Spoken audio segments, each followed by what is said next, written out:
Well, it's great to get to talk to you. I'm super excited to have the opportunity to learn more about your projects. I originally came to your work through the analog cruising, which I think is genius, and I love the quotes from it that you put online, and I particularly enjoy how relevant you make all your content online to what is actually happening in the world. So I'm excited to Thank get to you. speak It's to you. it can be a challenge sometimes.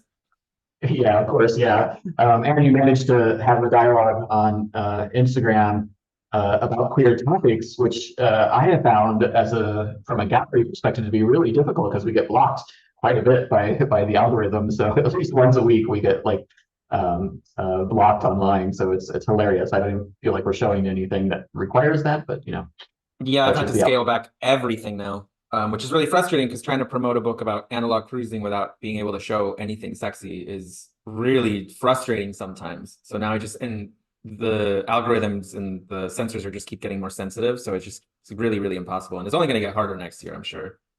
Oh yeah, I think it's definitely going to evolve quite a bit. So I think it's great that we get to speak in the context of World AIDS Day, but also in the context of the changes politically that are going to be happening and things as well. So Yeah. I think I'm not sure if we should start from the Father Project or talk about it within the context of the analog cruising.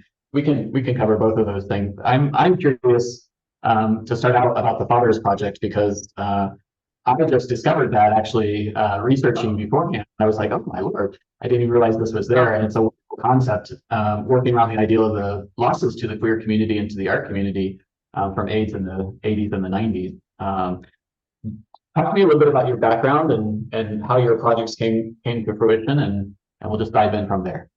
okay. I was born in Mexico and I'm a immigrant and moved to Arizona when I was very young and got an interest in queer culture really early on. Especially during the 90s, there wasn't a lot of resources for that. So I just got into the habit of reading a lot of gay novels and gay biographies. And the study of sort of LGBTQ history wasn't as available to somebody like me. So I started just sort of getting into the rhythm of sort of discovering all of these forefathers and ancestors that, shaped the world that I was in, but that I didn't get to learn too much about. And then I moved with my brother, who is also gay, to San Francisco in my early 20s. And that sort of exploded interest in a lot of these topics. Well, and also gives you a lot of exposure to the queer culture. It's very interesting to think of a time, I came out in 87, 86, 87. And it's so interesting to think about a time when all this information about our historical roots and the activism was very difficult to find. I grew up in Indiana, which Hmm. is extremely conservative. So there was no information really available to me. Right. So having something like an analog cruising guide, although analog at the time wouldn't have made sense, just to have a cruising guide, other than the movie Cruising, which was, Hmm. like when I was like, I think I saw that when I was 17 or 18, and my first response was absolute fear. Hmm. All I know was the information that I was getting from the news, which was all about this, gay disease that was taking over and Right. killing the community. And then cultural references like movies, like Yes. Cruising, or just any movie that had a gay context, would immediately be absorbed, just to have some sort of reference point. So I imagine Arizona was very much the same way. Yeah, Phoenix, Arizona was I mean, it's still very, very conservative. So I didn't have a lot of resources other than one single tiny bookstore that would have poetry books and history books. And then when I moved to San Francisco, I sort of dove into I mean, there's such a rich history in San Francisco, and they had the LGBT Historical Society. So I was a volunteer when I was like 22. I just kind of showed up and told them I'll do anything to be here and to help with anything. And I ended up shooting a lot of really important artifacts in their archive, including the suit that Harvey Milk was assassinated in, which now has a big display in the Castro. But at the time, it was just in their archives because they didn't have a lot of space because it was very underfunded at the time. I mean, these organizations are continuously underfunded, but they allowed me just to have free reign in the archives. And to be able to photograph those artifacts and to be with them really affected me and really sort of confirmed the idea that if we understand what our history is, it could really bloom into arts or activism or both. So that was it had a huge impact on me. What years were you in San Francisco? I was in San Francisco. I moved there in 2003, and I was there for a total of 12 years because I did sort of two shifts. I moved to San Francisco, then I moved to New York, then I moved back to San Francisco, then I moved to New Orleans. Okay, so a dramatically different environment than like the early 90s, late 80s, but Correct. still kind of a devastated community in many ways, trying to still rebuild. Yeah, I mean, when I first moved there, retrovirals had only been out for about 7 years, so the impact of AIDS was still very, very, very prevalent, and it was still very much part of the community, especially the older community, or at least older than I was, because I worked in a video store in the Castro, so I was able to be around that, and you could still feel the shockwaves of it, and some of it was very sad, but some of it was also really incredible because I was also part of the underground drag scene, and a lot of those older drag queens had started these really sort of punk nights, punk drag nights, and we call it gender fuck back then, and things like Tranny Shack, and a lot of those performances were a direct reaction to not just AIDS, but also the Iraq War and the Bush administration. So I sort of was taught or conditioned in my early 20s of how impactful making art and activism and combining those two things are, and how volatile they can be, and how healing they are. So the Fathers Project sort of started, the seeds for that started to be laid around that time. And can you explain a little bit for those who don't know what the Fathers Project is? So the Fathers Project is a multimedia project that centers around a documentary, and it's a science fiction documentary that imagines the world if AIDS never existed and the generation lived and how the world could have been different. And it's sort of a utopian slash dystopian image of the future. So it's an alternative universe where poppers can be preventing, like poppers prevent STDs. Vito Russo has become president of the United States. So there's all of these alternate. Mapplethorpe gets in a fight with the Kardashians on Instagram, and it's all told in 5 parts of I think like 5-minute episodes. And it took about 5 years to create. I wrote and directed it, and it was all filmed in actual community gatherings, and in a lot of it's based in real things. So I filmed in huge. I filmed in communes and in street fairs and in leather parties and marches. So a lot of it is sort of repurposed for the stories within Fathers, but it's really kind of a bait and switch because the utopia is already existing. And a lot of the dystopian elements, for example, the poppers that cure STDs are only sort of available for cis males who look a certain way. So it's a lot of it was sort of me learning about the world as I was doing it. So there's a lot of different layers to it. But even it's been a couple of years since we published the last episode. We actually published the last episode right before the pandemic started. And so it sort of gained a different life during that. The club that distributes the poppers that cure STDs is called the Quarantine.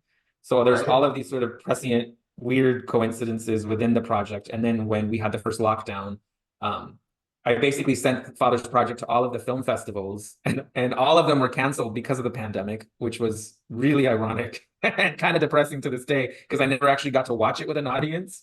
But during the lockdown, I had a big sort of family screening during that first 2 weeks where we all watched Fathers separately. So it's always been I don't think the project is going to ever really be over because it gets new life of its own every year. And I think now they're teaching it in colleges and in queer media classes. So I think it's going to have different parts somewhere down the line. I just haven't figured out exactly what. And there's a lot of characters that I still wish that I could imagine that I had to cut for time or cut for resources. Like Sylvester never made it into the final cut. Instead, it was a trans woman who died of AIDS in ICE custody, and I brought her back. So yeah, it was very, I kind of don't ever want to do that again because it was the hardest thing I've ever had to do artistically and organizationally. But it taught me a lot of not just how to create art, but also how to get funding from the community. It was all community funded through small donations. So we sort of ran a quasi-activist political campaign to get the funds to be able to pay for the travel and to pay for the equipment. So yeah, I think it's one of the most important pieces. And it led straight into sort of the online work that I do now. Well, I mean, I was watching it and I sort of got slipped away into the reality that you had created. I was just like, wait, there's a Stonewall community in every, in all these different cities, and and then it was a like a club sex event where the poppers that prevented the transmission of STIs was pumped into the space that was that this like, sort of utopian environment where sex had no consequences, so Right. it was just a very interesting idea. Well, I mean, a And lot of those things are based in reality. So there was a Stonewall. There was going to be a separatist community in the 70s. And also in the 70s, during the disco, they would pump amyl nitrate into the vents at Studio 54. So they're all based on sort of little pieces of reality. So that it doesn't seem so far-fetched, which I think is what the science fiction that I appreciate, or that has an impact on me always, is based on at least a nugget of truth. And so I think I mean, my background, it comes from more of the late 80s, early 90s ACT UP. That was my sort of, introduction to the queer community was through the activism of ACT UP and Grand Fury. So have always very much been leaning towards the activist side of the art world, and also witnessed the sort of decimation of the community in a very extreme way. Most of the people that I knew at that time are no longer with us. So, so it's a very interesting idea to focus in on how AIDS affected the creative community. Right. And so these elements within your artwork resonate well beyond, even though I feel like, and this may be my generational perspective, it feels like AIDS doesn't exist in the minds of people anymore as a threat. And Oh, right. with you know, I mean, that's what's really interesting. And I think fathers and all of my HIV activism work that I did sort of prepare for the COVID pandemic in a lot of ways, which is why a lot of that other work resonated with people. I think it does make it's always there, but humans have a really interesting way of ignoring disease. It's very specific. And so we sort of have this idea that AIDS is no longer a threat, or that HIV is no longer a threat, until we forget to take our PrEP, and all of a sudden it becomes a big issue. And it's going to pop its head again next year when we're going to deal with this new administration and the way that they're going to handle HIV services, and the way that they're going to handle contraceptives and PrEP, and the way that those things are going to be targeted, which they've already been targeted. I live in the South, and I live in areas that have the highest HIV rates in the country. So it is very much still a part of daily life for a lot of people here. We also saw a lot of that through monkeypox, which was I did a lot of active work through there, and a lot of that made the same thing. So a lot of times when people do say things like, "Oh, HIV doesn't matter anymore," I'm like, "Well, you live in either LA or New York, where it's just easily accessible." But if you ask a Black trans woman in the South, if it is still a big deal, of course it's going to be. So it just depends. But I think culturally we don't think about it anymore because it doesn't pose the threat that it used to before, but it's always just under the surface. And I think a lot of the trauma, I mean, I'm in my 40s. So now a lot of the way that I navigate the world was shaped by HIV and AIDS. AIDS in my early, in my childhood, AIDS was such a huge boogeyman. And then in my teens, it was even bigger. And then we didn't get PrEP until 10 years ago. So it was still a huge part of my lifestyle until I was well into my 30s. well, let's talk about the analog cruising book and kit that you put together. Where that is coming from. I think that partially ties into the idea of PrEP, because along with PrEP, we also get this new technology which allows us to geolocate our next hookup. Right. Yeah. And I think we're always going to be dependent on medical science and technology for our sexual communications. But I think there are also things that predate the internet and predate, I can't even these are like situations that we've had for thousands of years about how to meet each other sexually. And sort of the idea of analog cruising was to break some of those down. It's very much geared much like fathers and most of my work, it's very much geared toward really young people and much older people. So older guys who may have gotten used to cruising on the apps and maybe, only dealt with AOL chat rooms or Grindr.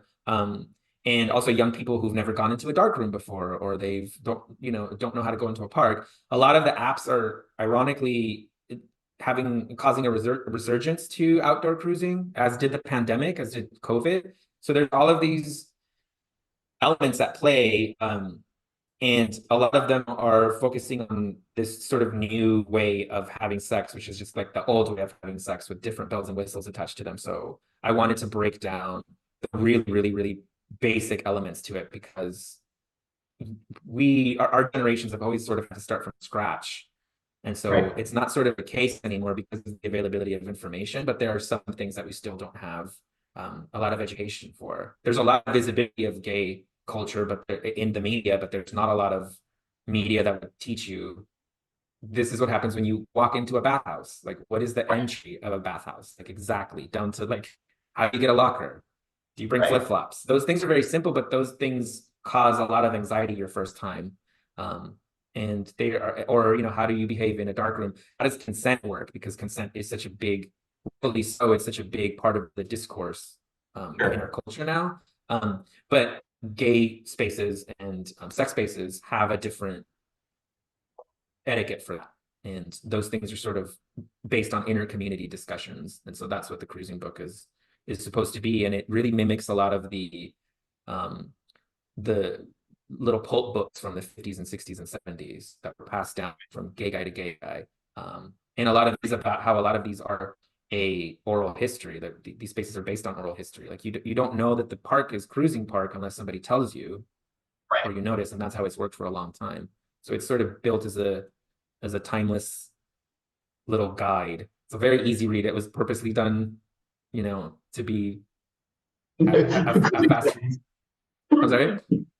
Cruising for dummies. Yeah, it's very cruising for dummies, but I would never use the word dummies. It's cruising for newbies, but also for rusty old timers that just need a refresher. So a lot of guys in their late 40s will write me and they'll say, "Oh my God, I went to the bathhouse," and after reading the book, somebody wrote a review about how it inspired them to go to the park, their nearby park, and they were able to check on an app called Sniffies to see if guys were there.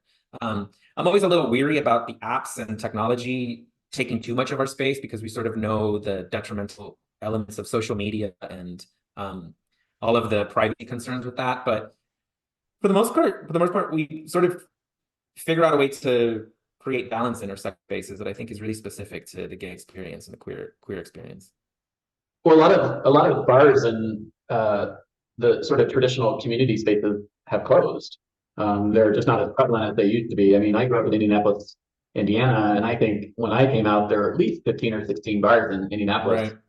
There may be, like, I'm not sure, 2 or 3. Yeah. And I think that's important to remember, because we tend to focus a lot on permanent spaces like bars, but it's also important to remember that a lot of those just became temporary spaces and temporary nightlife. I've worked in nightlife for 20 years, so a lot of those just became roving parties and sniffies gatherings and big mass orgies in somebody's house. So those things, they just sort of shift.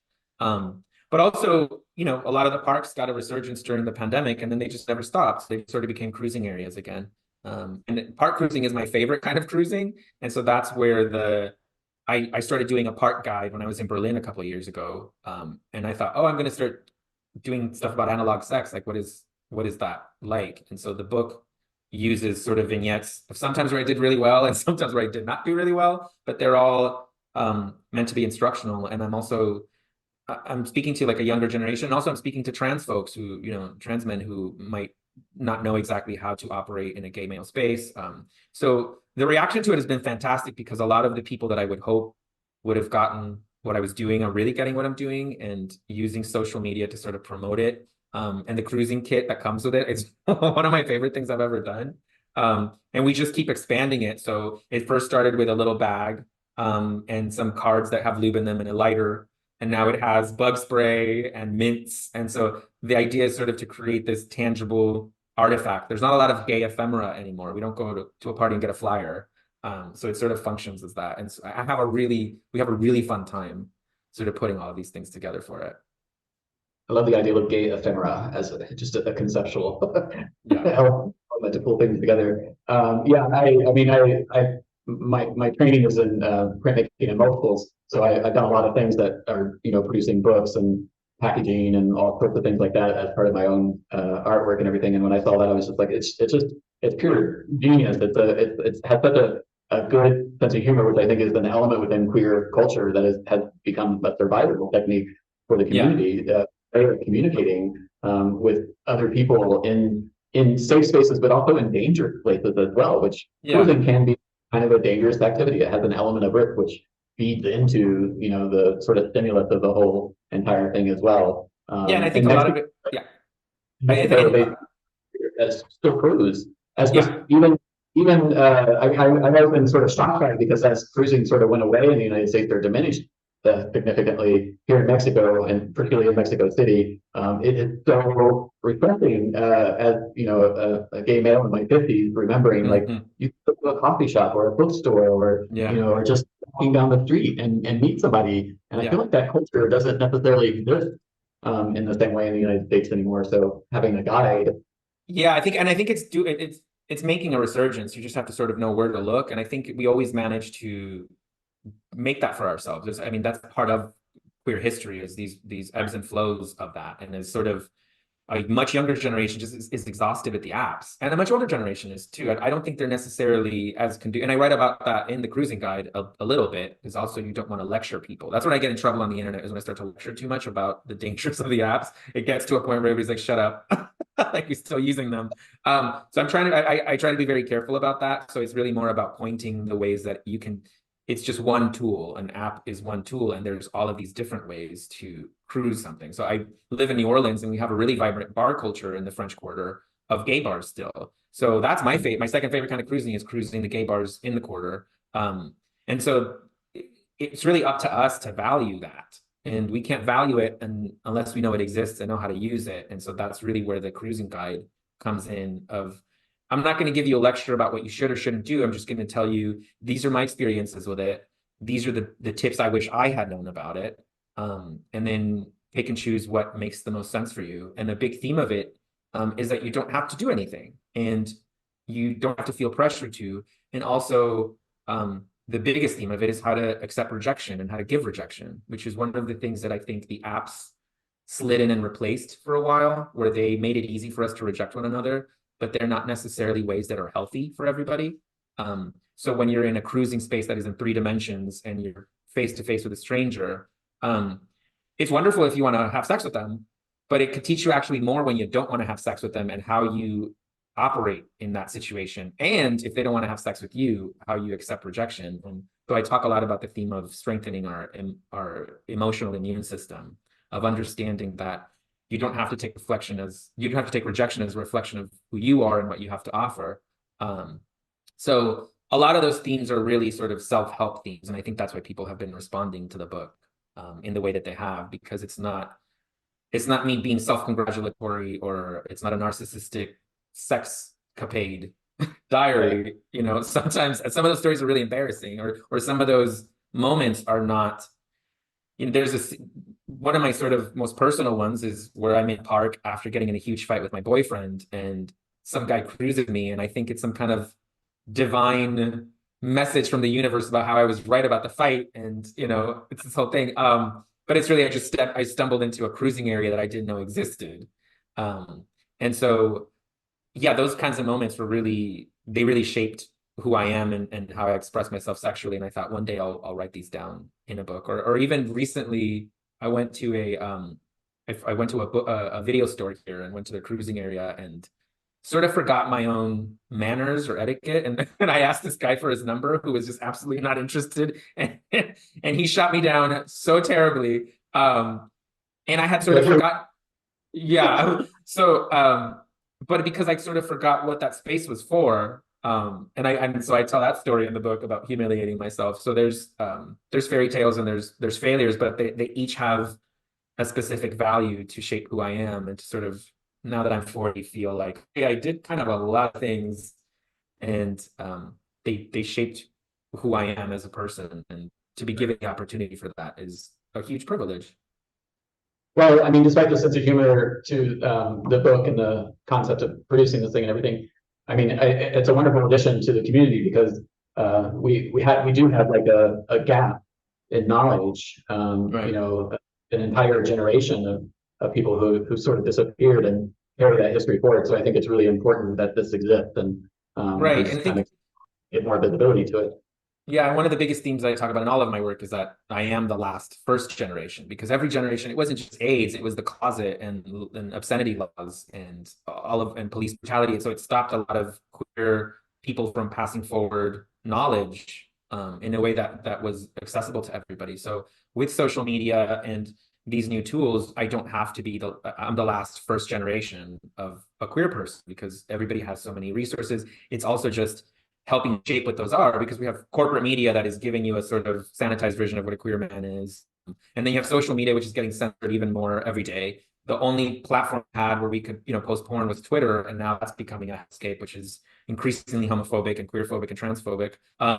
So that's why it was the impetus to create something that was solid in 3 dimensions, like a little cruising guide that followed the same. I mean, it's self-published, it's self-funded, everything is community based. I didn't have to answer to a publisher. It made it incredibly difficult to do, and one of the most stressful things in the world to self-publish a book. And it's a huge investment and a huge gamble, but it has paid off like tenfold by now, because it's just, now it's got a life of its own, as those projects that were done in previous generations did too. What do you think the challenges are ahead of us with the the return of the and all these new appointments that we're seeing to to health and education? I mean, it's one of those. The answer to that question is like, where do we start? But also, none of it's going to be new. It's going to be the same. They've used the same talking points with trans people that they did for gay men 15, 20 years ago. They're going to do the same thing to the health departments that they did during the early Reagan years. It's going to be the same coded language, and it's going to be a war on sex that they don't name it as such. They're going to be using children as an excuse, which they already have. So we have the same shit, which I think for somebody at 40 now, the exhaustion of it, I think, is going to be the biggest challenge. And sort of calming the hysteria is going to be the biggest challenge. Yeah. So, once we start to get hysterical and be overly negative, the new challenge that I see as somebody who works in social media and makes my livelihood from social media is that those platforms are more than likely going to start getting even more anti-queer content, anti-sex positive content. So us being shut out of that public square is going to be the biggest challenge, I think, facing us, because we become so dependent on those platforms. When monkeypox happened, I was one of the earlier activists on that, and using my platform to sort of spread the news about it early in May of 2022, because I happened to be in Berlin to work on this cruising guide, and then I'm in the middle of the monkeypox outbreak, which is what the book opens, the cruising book opens that summer. And so I was able to see how the tools were really important to sort of spread that information. And I was on monkeypox. I was on a call with a lot of other activists with the monkeypox task force, with the Attorney General and the White House and everything. And so I got to see how the administration handled it. As other people, I have a lot of issues with the Biden administration, but the health stuff was not one of them. So they ignored it for too long. They did a decent job at the end, but they were still on it, and we were still being prioritized. Those things are more than likely going to stop new administration. And so with the combination of that with the neutering of social media is going to be a really, really huge challenge, which again is why we need to start putting value on analog ways of communicating with each other like we always have, because those are going to be the things that we might end up having to start passing out flyers again for health things, and that's directly been part of our culture for a really, really long time.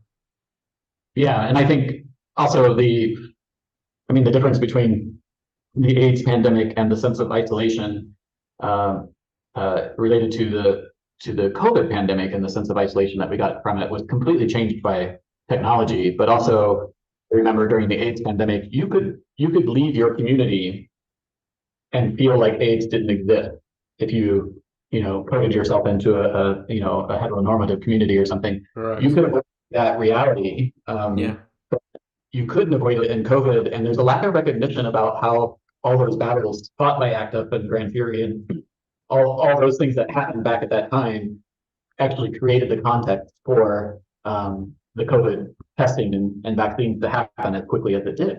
Right, I was in San Francisco during the beginning of COVID, so I was living there, so I got to see how AIDS activists directly affected our local guidelines. I got to see them, our mayor, and we were one of the very, very first cities to do the shutdown before New York, I think weeks before New York. So we were one of the very first cities to have a shelter in place, and the vaccines, the programs, all of that was educated by HIV and AIDS. But also what was really interesting to me was our reaction to it. We politicized masks the way that we had done condoms. We thought about them very similarly. The rules of disclosure were very similar as well. So there was a lot of overlap with those things, which was really jarring, but also weirdly familiar. And so I was able to, the reason I have the platform that I have now is because I started to kind of connect the dots really early on for a really small audience of my friends, where I was like, hey, this is what's about to happen. This is how we've dealt with pandemics before. Like, this is one of the biggest reminders I think made a really big impact on people around me, was that I just had to, and the scariest part of the beginning of the coronavirus was to remind them that this is your second pandemic. It's not your first one. It might be other people's first one, but this is the second time that your people have dealt with a worldwide pandemic that is killing people. So there's a lot to learn from the history of it. Right. Yeah, and I think we're still too fresh from it for all the connections to absolutely queer community we know, but like in terms of a general, it's going to take a lot of. I mean, it's going to take a long time for us to be able to zoom out and see how, in many ways, COVID landed us in this political climate. Like, a lot of what humans do with disease, and we've done it through AIDS and we did it through the flu, is we just really can't wait to know it. Like, we just really can't wait to forget about it. It's really, we have to do that, I think, probably on a primal level. And so you don't see the shockwaves of it until much later and when it changes. And that's really interesting to me as a lover of history. For example, how tuberculosis affected immigration, how people migrated from different parts of the country because of the tuberculosis outbreaks.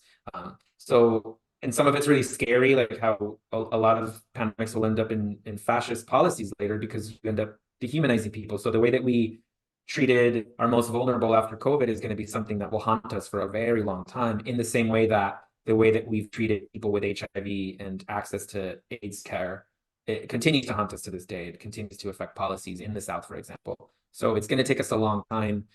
But the faith that I have, or the little glimmer of hope, is that queer people are just so good at making connections and being early adopters. A big deal was made of a lot of the gays for Trump voting. They looked all a certain way. For the most part, 90% of I believe the number is huge about how many people voted for not Trump and not the same shit. So I think our job right now is to start building those tiny connections to history, because once you start pulling that thread, it can provide so many blueprints for how to deal with the most stressful aspects of our daily lives. Right, and we're a very well rehearsed community when it comes to the need for activism and visibility. So I don't feel like we have to gain momentum. I think we just have to remind ourselves of the history that we have and move forward. So I appreciate your into the community and the discussion at large, and I hope you continue to. I hope you get to print hundreds of editions of the book. Me too. and we'll do our best to support that kind of visibility as well, because I love the ideal of sex positivity in an age where it's easily perceived that we have nothing to worry about in terms of our own individual health, and the kind of responsibility that we need to be taking as well. So nobody likes to hear those messages. And I understand, I get it. It's not a sexy message necessarily, but I love the presentation of it. I love the celebration of the positivity of the queer community and the things that you're doing. Thank you. Thank you.